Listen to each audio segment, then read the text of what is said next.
6 days before the Passover, Jesus came to Bethany, where Lazarus lived, whom Jesus had raised from the dead. Here a dinner was given in Jesus' honor. Martha served, while Lazarus was among those reclining at the table with him. Then Mary took about a pint of pure nard, an expensive perfume. She poured it on Jesus' feet and wiped his feet with her hair. And the house was filled with the fragrance of the perfume. But one of his disciples, Judas Iscariot, who was later to betray him, objected. Why wasn't this perfume sold and the money given to the poor? It was worth a year's wages. He did not say this because he cared about the poor, but because he was a thief. As keeper of the money bag, he used to help himself to what was put into it. Leave her alone, Jesus replied. It was intended that she should save this perfume for the day of my burial. You will always have the poor among you, but you will not always have me. Meanwhile a large crowd of Jews found out that Jesus was there and came, not only because of him, but also to see Lazarus, whom he had raised from the dead. So the chief priests made plans to kill Lazarus as well, for on account of him, many of the Jews were going over to Jesus and believing in him. The next day the great crowd that had come for the festival heard that Jesus was on his way to Jerusalem. They took palm branches and went out to meet him, shouting, "Hosanna! Blessed is he who comes in the name of the Lord. Blessed is the King of Israel." Jesus found a young donkey and sat on it, as it is written, "Do not be afraid, daughter Zion. See, your king is coming, seated on a donkey's colt." At first his disciples did not understand all this. Only after Jesus was glorified did they realize that these things had been written about him, and that these things had been done to him. Now the crowd that was with him when he called Lazarus from the tomb, and raised him from the dead, continued to spread the word. Many people, because they had heard that he had performed this sign, went out to meet him. So the Pharisees said to one another, "See, this is getting us nowhere. Look how the whole world has gone after him." Now there were some Greeks among those who went up to worship at the festival. They came to Philip, who was from Bethsaida in Galilee, with a request.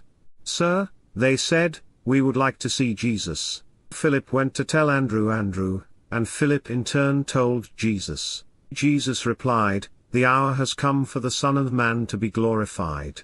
Very truly I tell you, unless a kernel of wheat falls to the ground and dies, it remains only a single seed. But if it dies, it produces many seeds. Anyone who loves their life will lose it, while anyone who hates their life in this world will keep it for eternal life. Whoever serves me must follow me, and where I am, my servant also will be. My Father will honor the one who serves me. Now my soul is troubled, and what shall I say? Father, save me from this hour. No, it was for this very reason I came to this hour. Father, glorify your name." Then a voice came from heaven, "I have glorified it, and will glorify it again." The crowd that was there and heard it said it had thundered. Others said an angel had spoken to him. Jesus said, "This voice was for your benefit, not mine. Now is the time for judgment on this world now. The prince of this world will be driven out.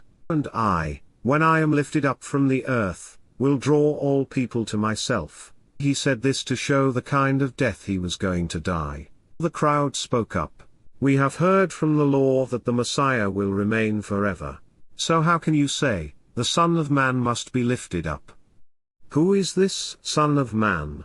Then Jesus told them, "You are going to have the light just a little while longer. Walk while you have the light, before darkness overtakes you. Whoever walks in the dark does not know where they are going. Believe in the light while you have the light, so that you may become children of light." When he had finished speaking, Jesus left and hid himself from them. Even after Jesus had performed so many signs in their presence, they still would not believe in him. This was to fulfill the word of Isaiah the prophet. "Lord, who has believed our message? And to whom has the arm of the Lord been revealed?" For this reason they could not believe, because, as Isaiah says elsewhere, "He has blinded their eyes, and hardened their hearts.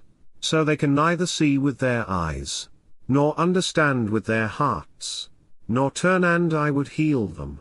Isaiah said this because he saw Jesus' glory and spoke about him, yet at the same time many even among the leaders believed in him.